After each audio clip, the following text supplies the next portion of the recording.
मयत सरपंच संतोष देशमुख यांना जाऊन आज 12 दिवस पूर्ण होतात. या घटनेनं संपूर्ण महाराष्ट्र हादरला. विशेष म्हणजे बीड जिल्ह्यामध्ये हे जे मोठे पडसाद जे आहे ते पाहायला मिळाले. संतोष देशमुख यांचा निर्घृण असा खून करण्यात आला आणि या घटनेला आज 12 दिवस पूर्ण होत आहेत. एकंदरीतच पाहायला गेलं तर संतोष देशमुख यांच्या कुटुंबियांना न्याय मिळाला पाहिजे, मारेकऱ्यांना कठोरात कठोर शासन झालं पाहिजे, अशी मागणी जी आहे ते सत्ताधारी पक्षातील आमदार असतील किंवा विरोधी पक्षातील आमदार असतील त्यांनी लावून धरली. संतोष देशमुख यांच्या कुटुंबियांची सातबार भेट घेतली. या भेटीमध्ये त्यांनी ही मागणी केलेली आहे. विशेष म्हणजे नागपूर येथे हिवाळी अधिवेशन चालू आहे. ह्या हिवाळी अधिवेशनामध्ये देखील सुरुवातीपासूनच बीडच्या मसाजोग येथील सरपंच जे आहे संतोष देशमुख यांच्या कुटुंबियांना तात्काळ न्याय द्या आणि जे काही मारेकरी आहेत त्यांना कठोरात कठोर शासन करा. एकंदरीत दुसरी गोष्ट पाहायला म्हटलं तर याच्यामध्ये 7 लोकांवरती गुन्हा दाखल आहे. मात्र त्यापैकी 4 आरोपी जे आहेत जेरबंद करण्यात आले. दुसरी बाब म्हणजे 2 कोटी रुपये खंडणी मागितली होती.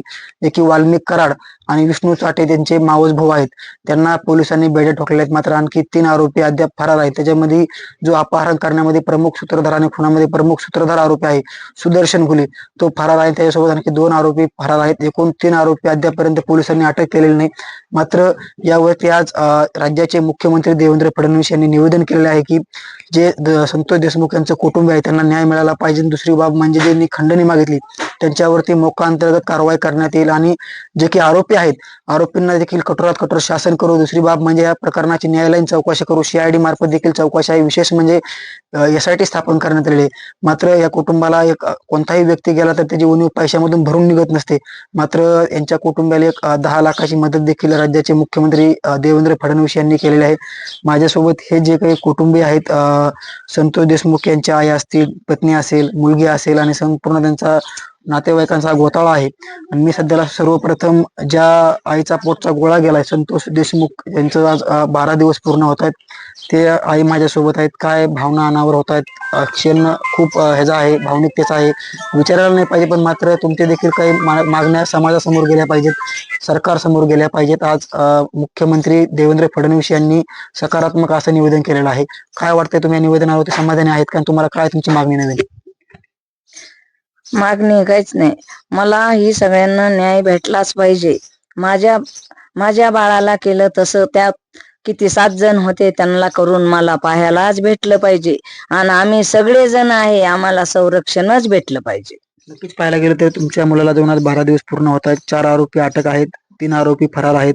मात्र बीडचे जे पोलीस अधीक्षक आहेत त्यांना हो, मग ते पोलीस काय करते, 4च सापडले. मग हे महाराष्ट्र हे सगळे ती लोक काय करतात, पोलीस काय करतात, कुणीच तरी काय करतात, हे तुम्ही असे पटकन तातडीनं सापडायला पाहिजे. नाहीतर हे का आम्ही पण निघालोच, मग काय करायचं, आम्ही राहून आम्हाला काय करायचंय? हा, सगळ्यांना हेच करायला पाहिजे ना. पटकन पोलीस कुठले असते, शायडी कुठले असते, आमदार असते, खासदार असते, त्यांना ही पटकन मला दिलंच पाहिजे. नक्की. दुसरी बाब म्हटलं तर जे बीडचे पोलीस अधीक्षक आहेत त्यांना देखील बदलून दुसरे पोलीस अधीक्षक या ठिकाणी येणार आहेत. कायदा व सुव्यवस्थेचा प्रश्न निर्माण होऊ नये म्हणून ते पावलं उचललेले आहेत. तिसरीकडे ज्या पवन चक्कीवरती मारहाण झाली आणि खंडणी मागण्यात आली होती, ते का वाल्मिक कराड आहेत, मुख्य सूत्रधार म्हणून त्यांना लोक म्हणतात, आरोप केले जात आहेत. त्यांच्यावर देखील मोका अंतर्गत कारवाई करण्यात येणार आहे. दुसरी बाब म्हटलं तर तुमच्या कुटुंबात आता कोणताही व्यक्ती गेला तर त्याच्या काय पैशातून उणीव भरून निघत नसते. मात्र 10 लाखाची देखील मदत केली आहे. चला आता होईन काय बी, पण ते पटकन ही लोक पकडून आणा. आणि माझ्या जसं पिल्ल्याला केलं तसंच मला करून दाखवा. आणि माझ्या डोळ्यासमोर दाखवलं ना, माझे थोडे पारणे फिटतील. त्या बाया अशा पांढऱ्या झाल्याशिवाय मी माझ्या कपाळाला कुंकू लावणार नाही. काय तुमची बहिणीची काय मागणी मुख्यमंत्र्यांकडे? मागणीचं काही नाही, यांना पकडून आणा तुम्ही, माझ्या बाळासारखं तुम्ही यांना करा. ह्याच्यापेक्षा मागणी काहीच माझी नाही दुसरी. आणि तुम्ही आम्हाला सगळ्यांना संरक्षण दिलं पाहिजे.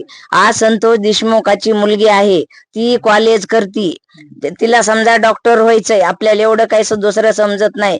मग हे लेकर येतं, हे सून आहे, ही माझा मुलगा आहे, मी काय करणार? फक्त फोनच करणार. ह्याच्यापेक्षा मी कुठं जाऊ शकल का? नाही. नक्कीच ह्या आईची मागणी होती. माझ्यासोबत संतोष देशमुख यांच्या पत्नी आहेत, ज्या की मसाजोग गावच्या सरपंच आहेत. कंपाळाचं कुंकू पुसलंय, मारेकऱ्यांनी करून असा निर्गुण असा खून केलेला आहे. मुख्यमंत्र्यांनी लाडकी बहीण योजना आणली, मात्र खरोखरच लाडक्या बहिणींना न्याय मिळतोय का याच्यावरती देखील स्टेटमेंट मुख्यमंत्र्यांनी केलेलं आहे, निवेदन केलेलं आहे. या निवेदनावरती त्यांना काय वाटतं मी विचारणार आहे. काय सांगाल, आज 12 दिवस पूर्ण होत आहेत. काय प्रतिक्रिया, कारण भावनिक क्षण आहे, विचारायला नाही पाहिजे पण प्रतिक्रिया गेली पाहिजे समोर. तात्काळ आरोपी पकडणे आणि त्यांना शिक्षा देणे एवढीच. काय मागणी असणार आहे? आणखी 3 आरोपी अटक नाहीयेत, फरार आहेत. लवकरात लवकर त्यांचे पकडून आणावे. काय हो त्यांना शब्द तुम्ही आजच्या या निवेदनावरती समाधानी आहेत का? नाही. इतका वेळ का म्हणून लागते? 12 दिवस गेले, त्यांनी एवढं काम 3 तासात केलं ना, आपल्याला इतका वेळ का म्हणून लागते? पटकन 12 दिवस झाले तरी पण का म्हणा शासन काहीच करत नाही? लवकरात लवकर त्यांचं काहीतरी केलं पाहिजे. नक्कीच भावनिक क्षण आहे कुटुंबासाठी. करता पुरुष गेलेला आहे घरातलं. माझ्यासोबत जी काही त्यांची दिदी आहे, मुलगी आहे, शिक्षण घेते, लातूर येथे. काय सांगाल, आज 12 दिवस झाले पप्पांना जाऊन. आज मुख्यमंत्र्यांनी तुमच्या या घटनेवरती निवेदन केलेलं आहे की लवकरात लवकर मारेकऱ्यांना शिक्षा तर होईलच, मात्र जे काही खंडणीतले आरोपी असतील किंवा मग आणखी काही आरोपी असतील, इथले पोलीस असतील, त्यांच्यावर कठोरात कठोर कारवाई करून तुम्हाला न्याय मिळवून देण्यात येईल. निवेदन केलेलं आहे. तुझी काय मागणी आहे? तू समाधानी आहे का याच्यावरती? नाही, त्यांना तर जसे वडिलांचे हाल झाले तसे त्यांचे आम्हाला हाल पाहिजेत. आणि त्यांना लवकरात लवकर 12 दिवस झाले, आणखीन 4च आरोपी पकडले, ते 3 राहिले, त्यांना पण लवकर पकडावं आणि त्यांचे तसेच हाल करावे. दुसरी बाब म्हटलं तर तुमच्या कुटुंबाने एक आर्थिक मदत केलेली 10 लाख रुपयांची, त्याच्यावरती काय सांगेल? आणि दुसरी नवीन मागणी काय असणार आहे तुमची आणखी? दुसरी मागणी तर आता शक्यतो तर काय नाही, पण त्यांना तर जसं माझ्या वडिलांचे हाल झाले तसे त्यांचे हाल करायला पाहिजे. आणि ते लवकरात लवकर. 12 दिवस झाले, आणखीन 4च, त्याच्या नंतर त्यांचं काहीच नाही, फक्त 4च आरोपी आहेत. 3ला पण तुम्ही लवकर पकडा आणि बाकीची कारवाई चालू करा लवकरात लवकर. तुझं शिक्षण काय चालू आहे? कुठे शिकतेस? काय शिकतेस? मी सध्या नीटची तयारी करते लातूरमध्ये. तुझी काय मागणी असणार आहे मुख्यमंत्र्यांकडे? कारण लाडकी बहीण आणली, लाडक्या भाषेला देखील संरक्षण मिळालं पाहिजे.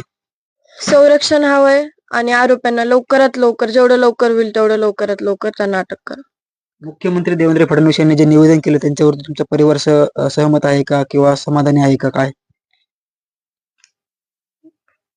फक्त तुम्ही आरोप्यांना अटक करा, दुसरं काही नकोय. नक्कीच हे होतं संपूर्ण कुटुंबीय. आज भावनिक क्षण आहे. डोळ्यामधनं अश्रू निघतायत. आज पोटचा डोळा जाऊन आज 12 दिवस पूर्ण होत आहेत. एका महिलेचं कुंकू पुसल्या गेले. ह्या आरोपींना कठोरात कठोर शासन केलं पाहिजे अशी एकंदरीत मागणी आहे. मात्र तुम्ही आमच्या संतोष देशमुख यांना मारण्यासाठी अवघा 3 तास घातला, मात्र आम्हाला न्याय देण्यासाठी इतका वेळ का लागतोय असा देखील आक्रोश या ठिकाणी मांडलेला आहे. आणि याच्यावरती त्यांच्या पत्नी जे आहे ते समाधानी नसल्याचं देखील त्यांनी सांगितलेलं आहे. आणखी 3 आरोपींना का पोलीस शोधत नाहीत हे देखील त्यांनी इथे मांडलेलं आहे. लवकरात लवकर आरोपींना शोधण्यात यावं अशी देखील मागणी या ठिकाणी करण्यात आलेली आहे. माझ्यासोबत त्यांच्या जे काही बहीण आहेत संतोष देशमुख यांच्या.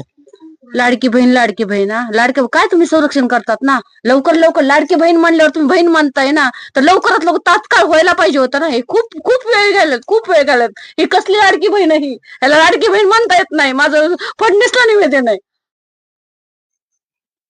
कसं संरक्षण? पुढचं काय करायचं? माझ्या भाऊजाईनं, माझ्या आईनं, माझ्या लेकरांनी कसलं संरक्षण? आज असला गुन्हा, असला कसला म्हणजे आम्हाला असं बोलता सुद्धा नाही. असं एवढं तळपायचे मस्तकाल झाले, रक्त रक्त आमचं हलतंय. एक एक गोष्टी आमच्या कानावर पडायल्यात. आम्हाला काय आमचे हाल आहेत आम्हाला माहित आहे. एकच आहे की तसंच माझ्या भावाला, जसं माझ्या भावाला हे केलं तसंच त्या आरोपीला साथी, नाही तर आम्ही रस्त्यावर पडणार. आमच्या विधीमुळे आम्ही 2 दिवस थांबलो. आम्ही शांत बसणार नाही. लवकरात लवकर लवकरात लवकर करायला पाहिजे आम्हाला. नाही, आम्ही रस्त्यावर पडणार. माझं कुटुंब ना, आम्ही, माझ्या भावाला न्याय पाहिजे. तशाच प्रकारे माझा भाऊ जसा तडपडला ना, काय करतात तुम्ही संरक्षण? ते 21,000 बसला पोलिसाच्या आणि असे हाल होते म्हणजे पुढचं काय करायचं? माझा एकच भाऊ आहे, सगळं परिवार तो मोठा भाऊ चालवत होता. आज माझ्या लहान भाऊनी काय करायचं? तो कसा बाहेर पडला, त्यांनी काय काय बघायचं? मुलांकडे बघायचं का, भाऊजाईकडे बघायचं का, आई वडिलांकडे? त्याची पण छोटी छोटी मुलं आहेत ना, तो काय करणार ना? खूप लवकरात लवकर फडणीस आहे म्हणजे बहिणी. खरंच मग मी मानेल बाबा, खरंच माझ्या भावाला काळजी. हा जो आक्रोश आहे संतोष देशमुख यांचं कुटुंबीय करते. एकदम भावनिक क्षण आहे. निर्गुण अशी खून केली. आमच्या माध्यमातून जर राज्याचे मुख्यमंत्री पाहत असतील तर हा संपूर्ण त्यांनी जे अश्रू आहेत, जे अश्रू निघतात त्यांनी पाहितले पाहिजेत. आणि जर आम्हाला खरोखर जर न्याय मिळाला तर खरोखरच जे मुख्यमंत्री आहेत आमचे भाऊ मानू, नाही तर आम्ही भाऊ मानणार नाहीत असं देखील त्यांनी म्हटलेलं आहे. लवकरात लवकर जर न्याय नाही मिळाला तर आम्ही रस्त्यावर उतरणार आहोत असा देखील त्यांनी इशारा या ठिकाणी दिलेला आहे. तुर्तास थांबतोय. मुंबई तकसाठी योगेश काशीद, मसाजोग, बीड.